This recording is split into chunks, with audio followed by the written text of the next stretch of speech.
Good morning दोस्तों। Thank you for watching my YouTube channels. दोस्तों, आज हम चर्चा करेंगे एक कठ उपनिषद का बहुत ही महत्वपूर्ण संवाद है।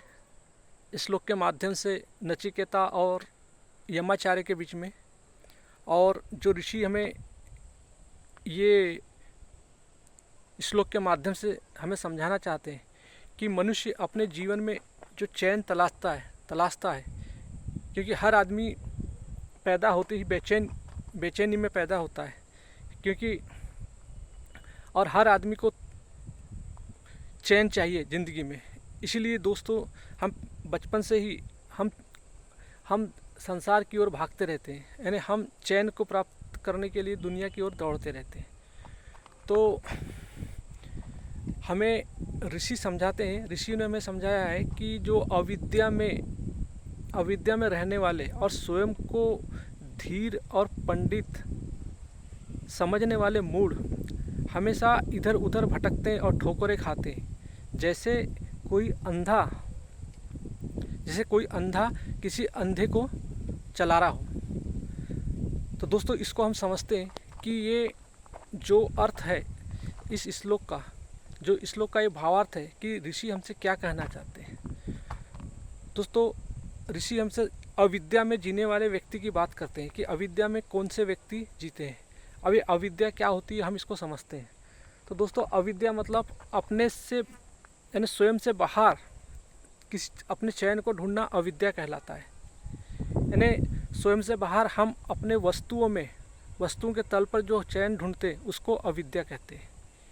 या व्यवहारिक जीवन में हम संसार की जो चीज़ें दिखती है, वस्तुएं दिखती है, पदार्थ चीज़ें दिखती है, उनके पीछे हम भागते हैं और हम सोचते हैं कि हमें इनसे चैन मिल जाएगा। तो ये अविद्या है।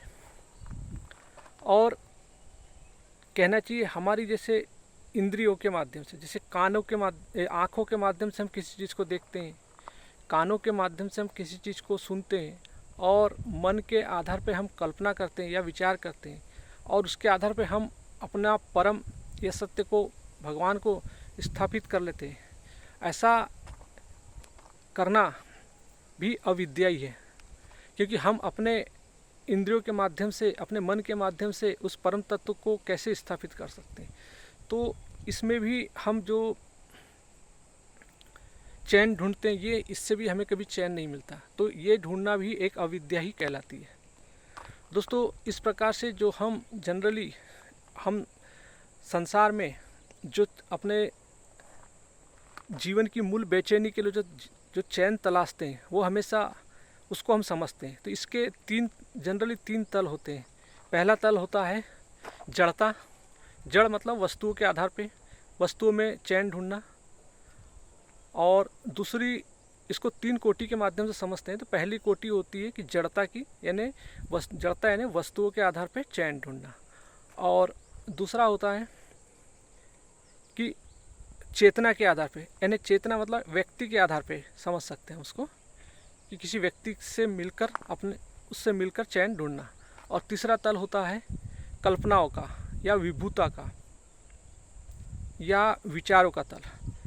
तो दोस्तों, ये तीन तल होते हैं जहाँ पर हम अपने चैन को, जीवन में चैन तलाशते हैं और इन तीनों चीज़ों की ओर भागते हैं। तो हम पहले कोटि के तल की चीज़ों को समझते हैं कि जो जड़ता, हमें ऐसा भ्रम होता है कि हमें वस्तुओं को अपने जीवन में जोड़ने से, यानी वस्तुओं को लाने से हमारे जीवन में चैन आ जाएगा। तो दोस्तों, कोई भी पदार्थ जिसको हम लाने की सोचते हैं, वो पदार्थ हमें कभी भी सुख नहीं दे सकता, क्योंकि चेतना मतलब हम चेतना है, और जड़ मतलब वस्तु। तो जड़ और वस्तु को जोड़ने पे चेतना कभी पूर्ण नहीं हो सकती। ठीक उसी प्रकार, क्योंकि चेतना, हम पैदा होते ही अपूर्णता में होते हैं, और हमारी बेचैनी ही जड़ता से है।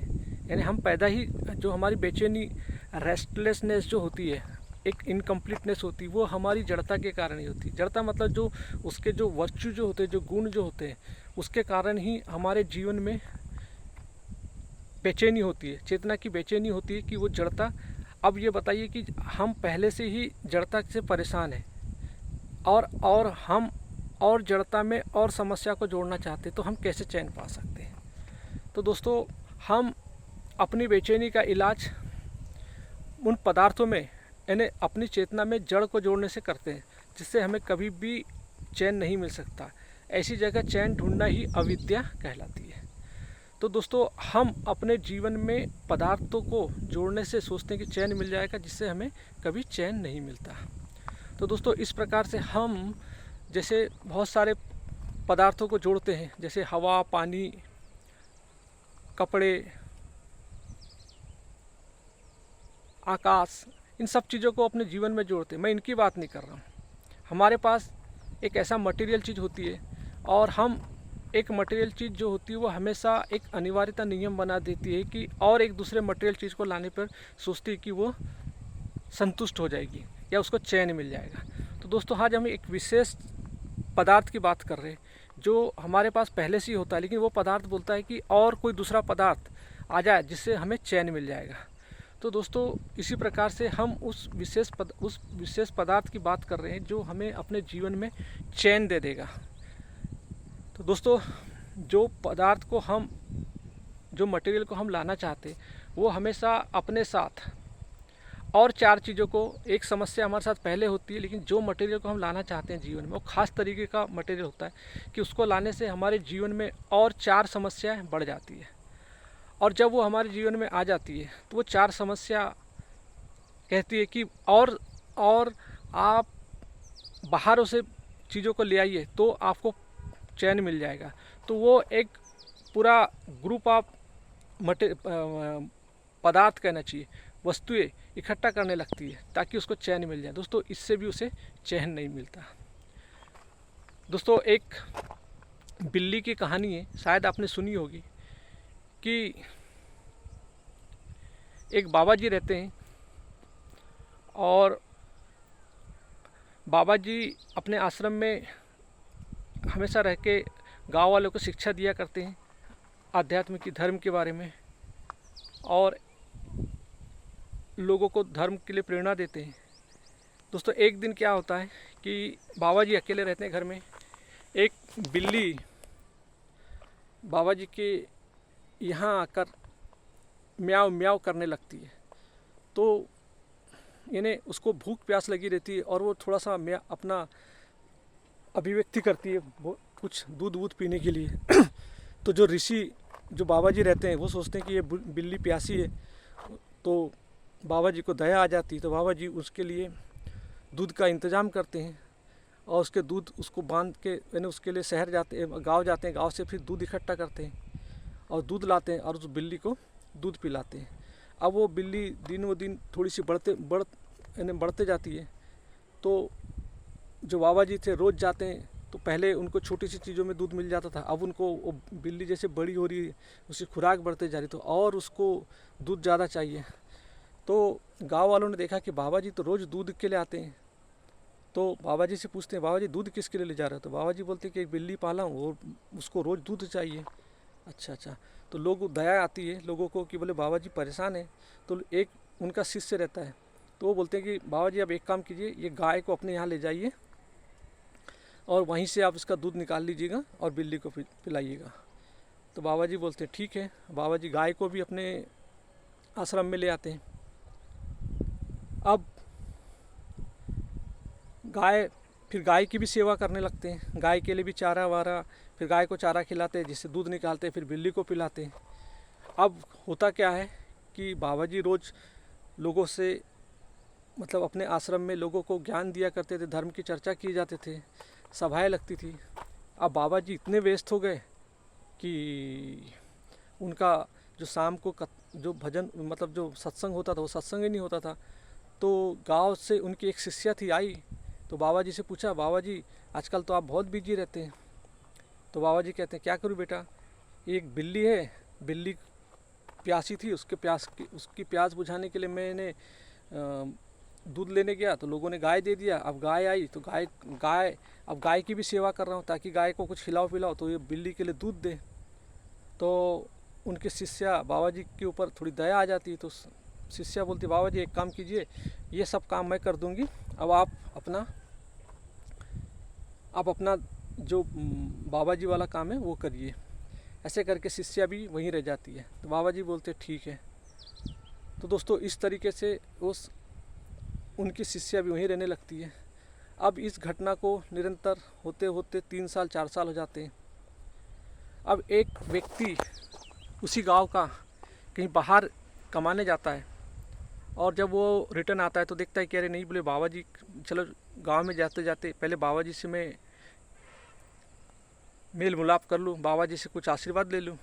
तो वो जैसे ही बाबा जी की कुटिया में आके देखते हैं तो वहाँ पे एक ऐसा व्यक्ति जिसकी दाढ़ी वाड़ी नहीं है और 4-5 बच्चे खेल रहे हैं वहाँ पे, गाय बंधी हुई है, खेती किसानी हो रही है। तो और एक व्यक्ति वहाँ से निकलता है। जो व्यक्ति जो रहता है उससे वो व्यक्ति पूछता है, यहाँ एक बाबा जी रहा करते थे, आप उन्हें जानते हो क्या? तो वो व्यक्ति कहता है हाँ हाँ हाँ रहते थे। और क्योंकि वो जो व्यक्ति आया था वो देखता है कि बाबा जी के यहाँ एक लेडीज़ भी है जो और के बच्चे को जन्म देने वाली, पहले ही उसके यहाँ 3-4 बच्चे ऑलरेडी थे, और वो लेडीज़ जो आई वो भी किसी बच्चे को जन्म देने वाली थी। तो वो व्यक्ति जो बाहर से आया था वो आश्चर्य हो जाता है कि बोलता है ये कौन आ गया इनके यहाँ। तो पूछता है यहाँ एक बाबा जी रहते थे, वो बाबा जी कहाँ चले गए? तो वो बाबा जी कहते बाबा जी तो थे, वो कहीं बाहर चले गए, लेकिन वो एक मैसेज दे के गए। तो वो व्यक्ति पूछता क्या मैसेज दे के गए?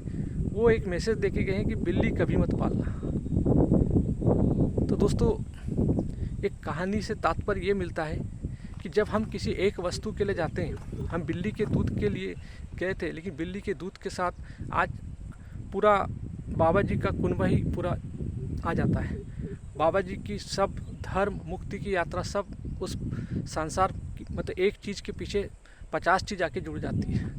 तो कहने का मतलब ये है कि जब आप किसी चीज़ को अपने जीवन में ले आते हैं, किसी पदार्थ को अपने जीवन में ले आते हैं, तो ये देख लीजिए कि वो पदार्थ अपने साथ कितनी वस्तुओं को अपने साथ में लेके आ रहा है। दोस्तों ये कहानी हमें सिखाती है कि हमें अपने किसी भी चीज़ को अपने जीवन में लाने से पहले उस वस्तु को जांच पड़ताल कर लेना चाहिए कि वो वस्तु क्या, हम जिस चीज़ के लिए चैन ढूंढ रहे हैं, क्या वो जो वस्तु मैं लेके आ रहा हूँ क्या वो मुझे चैन देगी? जब वो वस्तु हमें चैन नहीं देगी और हम उसी वस्तु को ले आ रहे हैं, तो दोस्तों यही एक अविद्या है। तो दोस्तों इस प्रकार से हमने समझा कि जो वस्तुओं के आधार पे हमें चैन नहीं मिलता। तो दोस्तों फिर हम एक दूसरे कोटि के तल पे जाते हैं, जिसको हम बोलते हैं कि चेतना, यानी व्यक्ति के आधार पे हम चैन ढूंढना चाहते हैं। तो जब हम ऐसे व्यक्ति को देखते हैं कि जो व्यक्ति समाज में बहुत इज्जत पा रहा है, बहुत सामाजिक है, और जिसके समाज में बहुत प्रेम प्रतिष्ठा है, तो हम सोचते हैं कि ऐसे आदमी से जुड़ के हमें चैन हो जाएगा। दोस्तों हमें ऐसे व्यक्ति से भी, क्योंकि एक अपूर्ण चेतना से मिलकर कभी चैन नहीं पा सकती, क्योंकि जैसे पहला कोटि का व्यक्ति जो होता है वो हमेशा 2 चीज़ से परेशान होकर दूसरी कोटि पे आता है। यानी जो पहला जो व्यक्ति जो होता है, पहली बात उसके अयोग्य और असफलता होने के 2 कारण होते हैं दोस्तों। कि जो पहला व्यक्ति जो होता है जो दूसरे कोटि पे आता है, तो उसके अयोग्य और असफल होने के 2 कारण होते हैं। तो अयोग्य मतलब होता है कि व्यक्ति जो होता है वो अयोग्य इसलिए कहलाता है क्योंकि वो कुछ भी नहीं करता, वो तमसा में रहता है, वो खाता पीता है और कोई काम नहीं करता। तो अयोग्य इसलिए क्योंकि किसी भी वस्तु के तल पर भी हमें अगर कोई वस्तु से चैन चाहिए तो वस्तु को कमाना पड़ता है। तो ऐसा व्यक्ति जो कमाने के लिए उसका कोई एबिलिटी नहीं होती, कोई योग्यता नहीं होती, और वो हमेशा अपना समय चौराहे पे गुजारता है। और उससे ऐसे व्यक्ति को जो गांव के लोग होते हैं, बाहर के व्यक्ति होते हैं, वो उसका दुरुपयोग करते हैं और उसी से एक वो समझ जाते हैं कि ये व्यक्ति खाली बैठा था, इसका उपयोग कहीं कोई किसी से दही मंगवाएगा, कोई किसी से शहर से अपने बच्चों की पुस्तक मंगवाएगा और अपने घरों का सामान मंगवाएगा।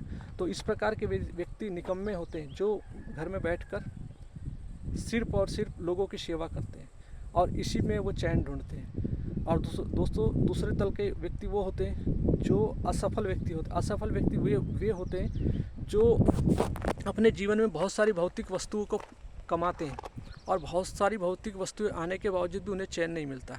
तो वो सोचते हैं कि चलो कुछ अब मैं दान पुण्य कर दूं समाज में कुछ चैरिटी कर दूँ, कुछ भंडारा करा दूँ। जैसे त्यौहार आते हैं उन्हें भंडारा करा देना और लोगों को कंबल बाँट देना, लोगों को दान दक्षिणा दे देना। तो इस आधार पे ऐसे व्यक्ति सोचते हैं कि हम पुण्य चैन पालेंगे।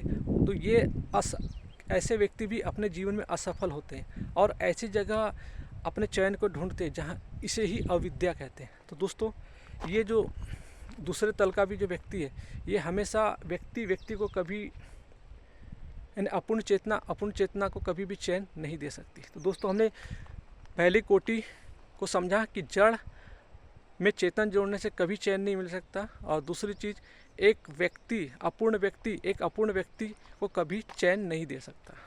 अब दोस्तों, एक तीसरे तल होता है जिसको हम कल्पना बोलते हैं, और यानी विचार के तल पे, कि हम सोचते हैं विभुता के तल पे यानी दैनीता के तल पे, कि हमें भ्रम हो जाता है कि हम अपने कल्पना करके हम उस परमार्थ को प्राप्त कर सकते हैं, हम चैन प्राप्त कर सकते हैं। तो दोस्तों, हम कल्पना करके अपने ही कल्पनाओं के आधार पर हम अपने भगवान को ढूंढने लगते हैं, और हवन यज्ञ कर्मकांड जैसी विधियों के पीछे पड़ जाते हैं। हमें ऐसा लगता है कि हमें कुछ भजन संगीत करने से चैन मिल जाएगा, कुछ हम सोचते हैं कि कुछ तीर्थ करने से चैन मिल जाएगा, हम सोचते हैं कि कुछ कथावाचकों द्वारा भगवत पुराण करने से चैन मिल जाएगा, भजन मंडली करने से चैन मिल जाएगा। यानी तमाम तरीके के कल्पनाओं में हम अपने चैन को ढूंढना चाहते हैं। सोचते हैं कि नहीं, अब हम अपने कल्पनाओं में धर्म को ढूंढना चाहते हैं, यानी कल्पनाओं में धर्म की अवधारणा स्थापित करना चाहते हैं। तो दोस्तों, कल्पनाओं से जब हम अपने धर्म को अभिव्यक्त करते हैं तो वो धर्म में हमेशा पाखंड और अंधविश्वास होता है, क्योंकि दोस्तों, कल्पनाओं के आधार पे, मान्यता परंपरा कल्पनाओं के आधार पे हम अपने जीवन में कभी भी चैन नहीं ला सकते। तो कल्पनाओं, मान्यता और परंपराओं के आधार पे जब हम चैन ढूंढते हैं तो इसी को अविद्या कहते हैं, और ऐसी अविद्या हमारे जीवन में कभी भी चैन नहीं लाती है। क्योंकि दोस्तों, हमारे महापुरुषों ने हमें गा गा के बताया है कि आप जितना स्वयं से बाहर जाके चैन ढूंढेंगे, कल्पनाओं में ढूंढेंगे, मान्यता में ढूंढेंगे, परंपराओं में ढूंढेंगे, यही हमारे जीवन की मूल बेचैनी है कि हम अपने स्वयं के अंदर नहीं देखते। बाहर हम अपने से कल्पना करके धर्म को ऐसे विकृत रूप में कर देते हैं। यही कारण है कि हमें कभी जीवन भर चैन नहीं मिलता और हम दर बाहर संसार में भटकते रहते हैं। तो दोस्तों, ये 3 कोटि के जो है कि हमें अपनी बेचैनी का हमें चैन नहीं मिलता। एक पहला तल था कि जड़ता में चैतन्य जोड़ने से कभी हमें, यानी जड़ में यानी चैतन्य में वस्तुओं को जोड़ने से कभी चैन नहीं मिलता, और जीव में जीव को जोड़ने से कभी चैन नहीं मिलता। और कल्पनाओं के आधार पे हमें कभी, कल्पना, मान्यता, परंपराओं के आधार पे हमें कभी चैन नहीं मिलता। दोस्तों, इतने अनुष्ठान होते हैं, इतना सब चीज़ होते हैं, फिर भी हमें चैन क्यों नहीं मिलता? तो दोस्तों, हम ये सब ऐसी जगह ढूंढना, ये अविद्या कहलाता है। तो दोस्तों, ये हमने सब जो 3 तरीके के अविद्या देखे, ये हमेशा हम इन 3 तरीके की अविद्या में फंसे रहते हैं। तो दोस्तों, अब हमारे जीवन में विद्या क्या होती है? दोस्तों, विद्या वो होती है जो हमें स्वयं की ओर मोड़ती है, हमें बोलती है कि बाहर आपका सुख चैन बाहर नहीं है, आपका सुख चैन आपके अंदर है। आप अपने सुख चैन को, आप अपनी कामनाओं को, अपने पूर्वाग्रह को और अपनी कल्पनाओं और ये तीनों चीज़ें जिन सोर्स से आ रही उसका सतत अवलोकन कीजिए, तब आप अवलोकन करना ही विद्या कहलाती है। दोस्तों, जैसे हम किसी वस्तु को अपने जीवन में लाते हैं तो उस वस्तु की पहले इम्पोर्टेंस को समझ लीजिए, आत्मज्ञान के आधार पर उसका निरीक्षण कर लीजिए, सतत अवलोकन कर लीजिए, क्या वो वस्तु मेरे जीवन में आने के बाद मुझे सुख देंगी या और मेरी बेचैनी को बढ़ाएगी। जो व्यक्ति आपके जीवन में आपको आपके तक ला रही है, मतलब आपके पास जो हीरा है, जो आपकी मान्यता, परंपराओं, कल्पनाओं से ढका हुआ है, उसकी ओर ला रही है, उसकी हटा रही है, तो वो वस्तु आपके लिए शुभ हो सकती है, वो वस्तु विद्या कहलाती है। और दोस्तों, दूसरी चीज़ है जब कोई व्यक्ति आपको आपकी मुक्ति में सहायक हो, जो आपकी क्षुद्रता को काटे, तो ऐसे व्यक्ति के साथ संगति ही विद्या कहलाती है। और दोस्तों, कल्पनाओं के आधार पे धर्म नहीं, धर्म वो जो आपकी पाशविक वृत्ति से आपको मुक्त कर दे, तो वो धर्म विद्या कहलाती है। तो दोस्तों, हमें विद्या का मतलब होता है कि हमें जीवन में सतत आत्म अवलोकन, आत्मचिंतन और आत्मज्ञान द्वारा स्वयं को परखना, जांचना कि हमारे अंदर की जो क्षुद्रता है, यानी हमारे अंदर जो पाशविक वृत्तियाँ है, ये किस मन के अंधे तहखाने से आ रही है, इसका निरंतर जांचते रहना, यही हमारी विद्या कहलाती है।